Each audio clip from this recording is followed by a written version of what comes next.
নদীটির নাম বুড়িগঙ্গা। রাজধানী ঢাকার পাশ দিয়ে বয়ে যাওয়া নদী বুড়িগঙ্গাকে ঘিরে প্রতিদিনের জীবন জীবিকা নির্বাহ করছেন জীবিকার টানে ছুটে আসা অনেকেই। সারাদিনের কাজকর্ম শেষে রাত হলে এই নদীর বুকে নিশ্চিন্তে ঘুম তাদের। সরেজমিনে গিয়ে দেখা যায় বুড়িগঙ্গা জীবন জীবিকা ও মাথা গোঁজার ঠাঁই। ভোরের আলো ফোটার আগেই জীবিকার তাগিদে নিম্ন আয়ের মানুষ ভিড় জমান নদীর তীরে।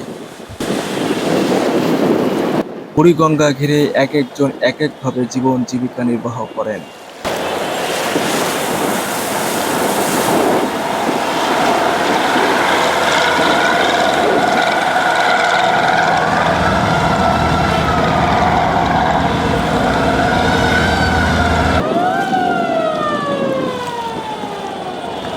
এগুলো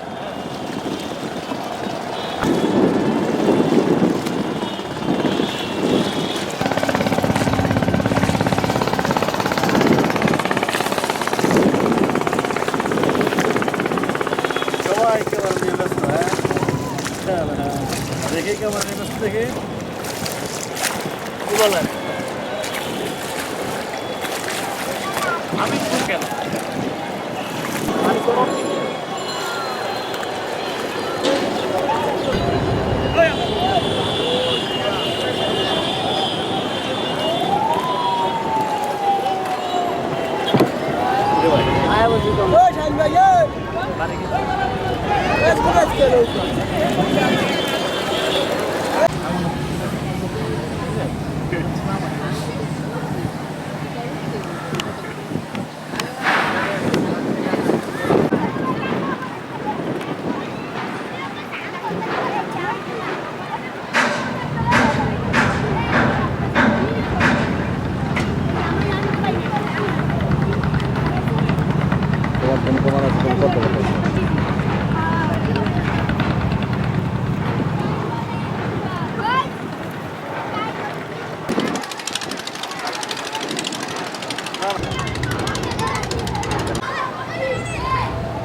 খারাপ কথা বলছে।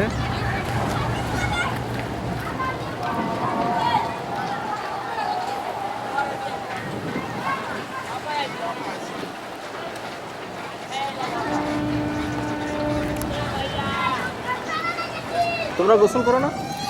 আমরা তো বাসায় গোসল করি। বাসায় গোসল করো? তোমাদের বাসা কোথায়? আমাদের বাসায় 4 নম্বর গলি, নোয়াখালী বাড়ি। নোয়াখালী বাড়ি? নোয়াখালী বাড়ি। তোমরা থাকো কোথায়? আমরা থাকি রূপনগর। তোমরা গোসল করো না না, কেন? আমাদের বাসায় এভাবে একটা বাথটব আছে, ওটার মধ্যে গোসল করে পারি, আর আমরা ঝর্ণা দিয়েও গোসল করে পারি। আর এদিকে আমরা সাঁতার পারি বলতে এদিকে গোসল করা যায় না কেন, কারণ এদিকে সবার যদি একটা পুকুর হতো তাহলে সবাই গোসল করতে পারতো, কিন্তু এদিকে যে মানুষের পেশাব আসে, এই যে পেশাব আসে, এগুলো অনেক খারাপ পানি, এগুলো দূষিত পানি, এগুলো গোসল করলে আমাদের গা চুলকাবে। ওরা যে করে? ওরা করে, ওদের অভ্যাস হয়ে গেছে। ওরা কোথা থেকে আসছে?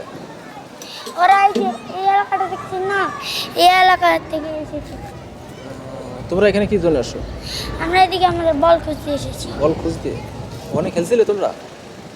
আমরা এই যে বল আছে না, এদিকে হারিয়ে গেছিল, তারপর আমরা আজকে বলছি কি আজকে দেখবো, কারণ কালকে আমাদের বল নিয়ে একজন দৌড় মারছিল, তারপরে এদিকে ভিক্ষা মারছিল আর পাইনি, তখন আমরা বলছি কালকে রাত যখন হয়ে গেছিলো বললাম আমরা তাহলে কালকে আসি, তারপর এখন আসছি আমরা বল খুঁজছি। তোমরা কি রেগুলার আসো এদিকে? না। ও, আজকে আসছো? এর আগে আসছো কখনো আসোনি এদিকে? কালকে শুধু ওই যে ছেলেটা বল নিয়ে এসেছিল, তাতে আমরা চিনেছি। তা ওদের চেনো তোমরা? না, ওদের চিনি না। তুমি চেনো? না। তোমার নাম কি? আমার নাম মোহাম্মদ তাসমিম। তোমার বাড়ি কোথায়?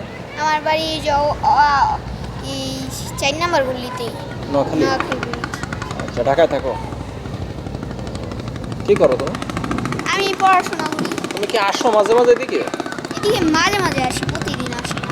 ভালো লাগে এগুলো দেখতে? বড় আর গলিতে খেলা যায় না ওর সাথে